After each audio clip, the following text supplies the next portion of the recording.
Hi, this video looks at Hofstede's national cultures and it's here on the specification.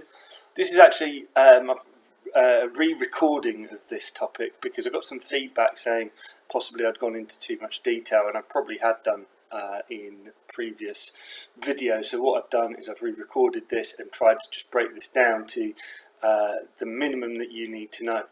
So this is a model based on some research that was initially conducted in the 1970s by IBM with a researcher called Hofstede. Hofstede looked at the different countries that IBM was working in, and he decided through interviews with employees and questionnaires that within those different countries, people tended to have preferences for one state over another, and this would influence their values and behaviour. And from the research that Hofstede did within IBM, he has identified 6 different continuums along which people within different national cultures tend to have different preferences for one particular set of behaviour over another, for example, or the values that they have. So these are the 6 categories. I'll go into them more in depth. But why is this useful? Well, understanding is going to be useful for understanding how to lead an international workforce in terms of how you should structure that workforce. Should it be a flat or a tall hierarchy? The degree of delegation that workers will expect within different national cultures. How much strategic planning and the time frame for that strategic planning is also considered. The degree to which workers should be consulted as decisions are made. It can be used to help improve communications. If you understand, particularly if you're working with people who aren't in your culture, it makes a real difference to communication to be able to understand some of that culture. It's going to be useful if you're a business undertaking a joint venture or direct investment with a company that's from overseas. And it's also going to be helpful to allow you to understand any customers that you may have overseas.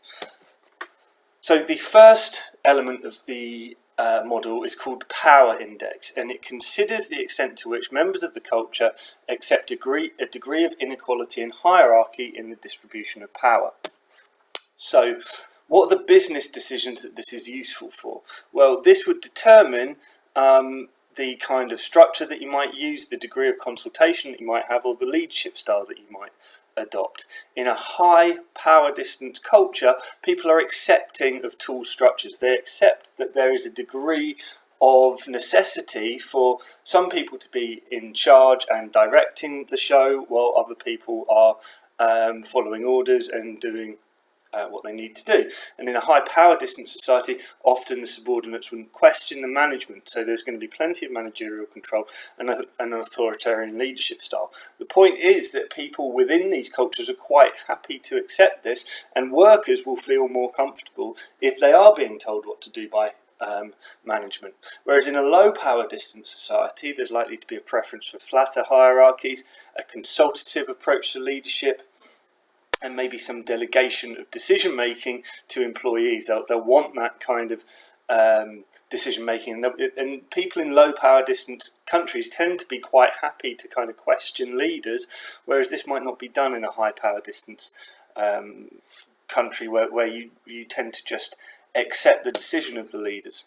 So I've decided to use the United Kingdom and Japan for a couple of examples. You can see that Japan has a higher power distance score from the UK. So in the UK, people tend to be more willing to maybe question authority. Japan's is slightly higher, but 54 isn't really a massively high score. It's just in that high power distance society category. These scores are out of 100.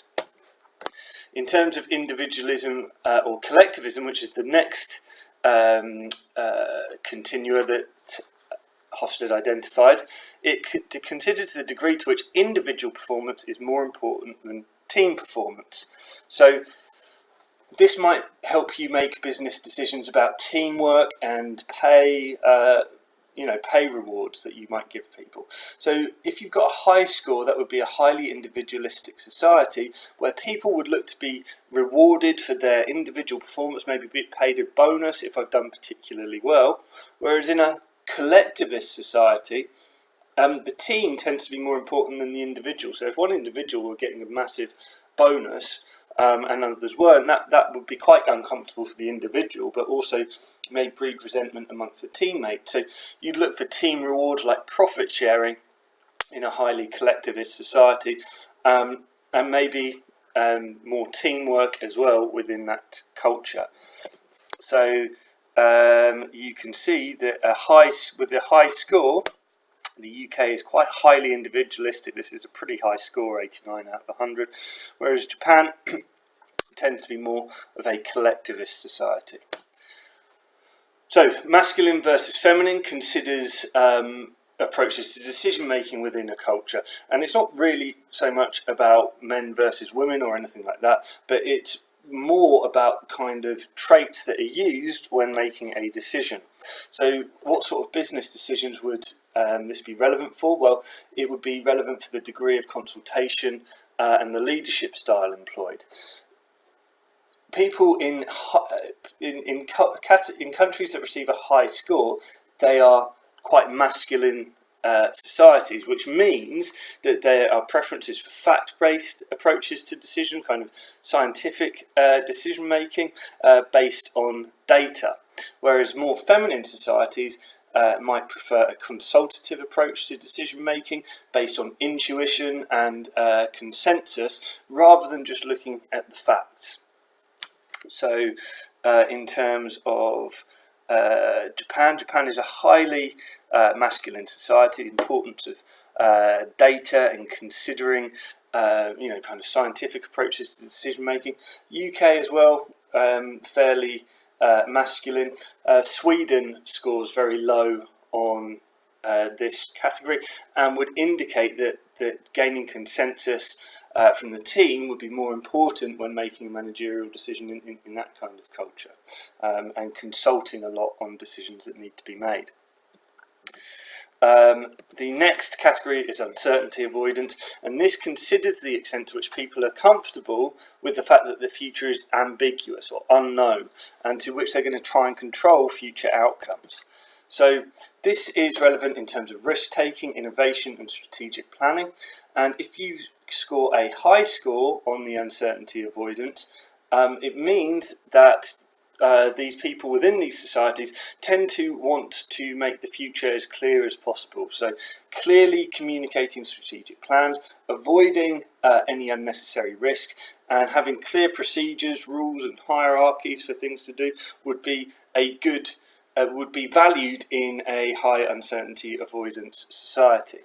Whereas a society that gets a low score on this would be a low uncertainty avoidance. People are willing to embrace change, accept risk, and use emergent strategies. Kind of making it up as you go along slightly.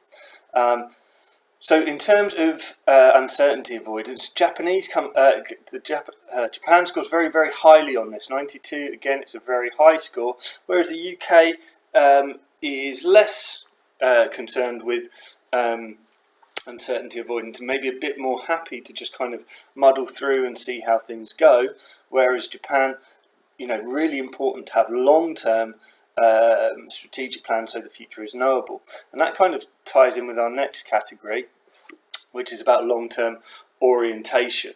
It basically considers the extent to which traditions are valued rather than taking a long-term approach which encourages adaptation and innovation.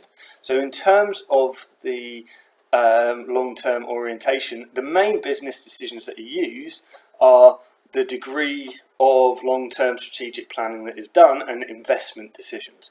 So if you've got a high score on this, it means that you take a long-term view. You want to adapt to the future. You're going to have long-term strategic plans and really find it important that the organisation survives in the long term, so you want to reinvest profits. So in a low long-term orientation society, or short-term orientation society, there's more emphasis on the importance of living for the day, which would encourage kind of reward for employee performance and shareholders who've put their money into the company. Okay, less concerned about maybe reinvesting profits for the future, and Japan has a much longer term outlook than the UK. The UK is somewhere in the middle, and UK companies are quite often criticised for the lack of investment that they make. You know, they're accused of giving out too much money, particularly to shareholders, in terms of bankers' bonuses, etc. Because when maybe that money would be better spent reinvested in the business so it can survive in the future. Finally, we've got indulgence versus restraint, which considers the extent to which individuals within a society are encouraged to either indulge or restrain their urges and desires. So this would have an impact on motivational techniques and rewarding staff. In a highly indulgent society, people are encouraged to be rewarded for their endeavours, and there's the importance about a work-life balance. The importance of living for today. The US, the UK are quite highly indulgent societies, whereas in restrained societies, reinvesting for the future, working long hours, and holding off from gratifying your immediate kind of desires is valued within that society. And the UK, with its high score, is quite highly indulgent. Japan less so, more emphasis on working long hours and saving for the future.